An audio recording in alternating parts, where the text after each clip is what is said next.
If you haven't had chocolate gravy, you are missing out. Let's whip up a pantry mix.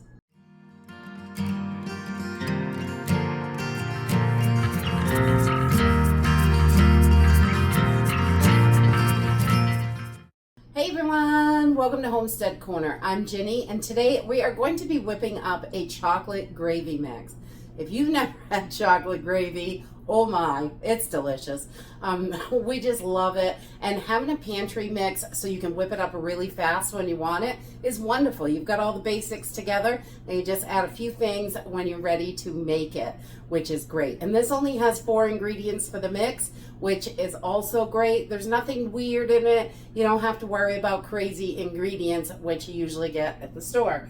So we're just going to use some sugar, all-purpose flour, some unsweetened cocoa powder, and a little bit of salt. That's it. Let's jump in and make this mix.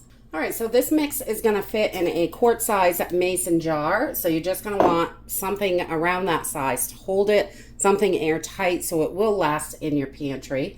And then we're just going to start mixing this up. There's only 4 simple ingredients, and I'll tell you, chocolate gravy, I guess this is a southern thing, but I love it. And I'd move down south because they have great food, but it's too hot. It's too hot here in Maine, honestly. 2 cups of your regular granulated sugar is what we want for this mix. Let's get 2 cups of that in there.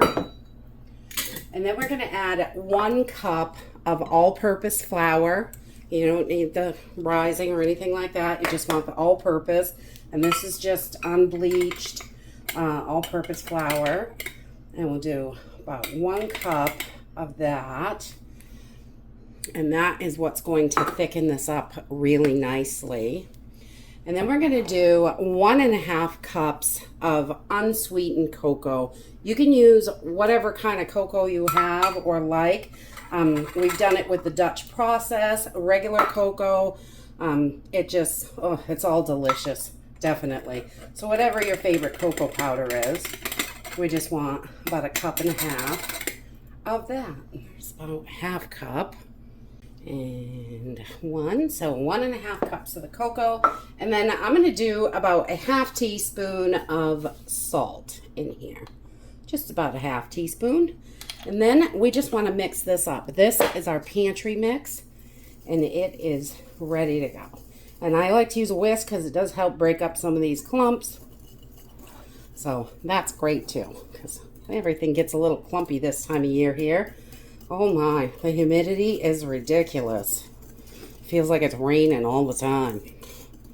So sticky. So we're just going to mix this until it is well combined and get it into our jar. Okay, so once you have your chocolate gravy mix in the jar, this is going to last in your pantry for at least a year, couple years probably. None of this stuff is going to go bad at all. You definitely want to label this, because as you can tell, your cocoa looks exactly like it. It's very close. And the smell is pretty much the same. So make sure you label it so you're not using this as cocoa powder, because it's not going to work quite the same because all that flour in there. But right now, we're going to take this over and cook some up, show you how to use it. So to make this, we're going to use 1 cup of milk. We're going to put that right in our pot. We're going to put this on a medium-high heat. We want to bring this up to a boil. And we're going to use 1/2 cup of our mix that we just made, because yum! This makes the best gravy. It's so good and delicious. And then I'm going to whisk this. I just like to make sure there's no clumps or anything like that, and everything is getting wet. We don't want any dried weirdness. So we just want to bring this up to a boil.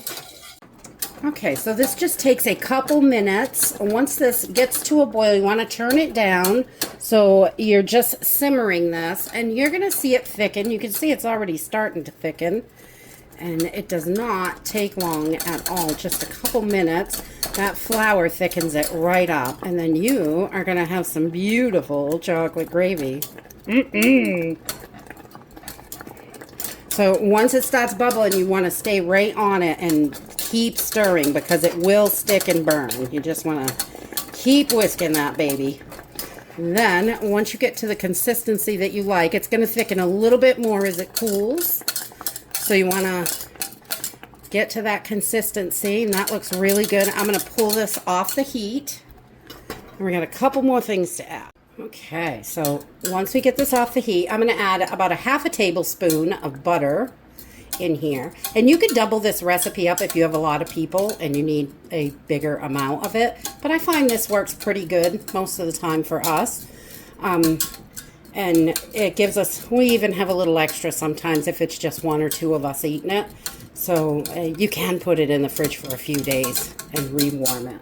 So then I'm going to add, I don't know, about a quarter teaspoon, half teaspoon of vanilla. And we just want to get that all in there. And that just really helps bring all of that chocolate flavor out. Always got to put a little vanilla in there. So we're just going to keep whisking this. And we're going to let it cool just a little bit so we don't get burned. And it's ready to go. We like to eat it warm. You can put it on ice cream, biscuits, all kinds of stuff. And that's it. Your chocolate gravy mix makes the best chocolate gravy. It is so delicious. Even a piece of bread, it makes it taste like a special treat. It is just so yummy and good. Yum, yum, yum, yum. It really has a wonderful, rich chocolate flavor, and we just love it. It's great on ice cream. You can put it on fruit. You can put it on biscuits. You can put it on anything, really. You can eat it with a spoon. It's good. And that's it for today.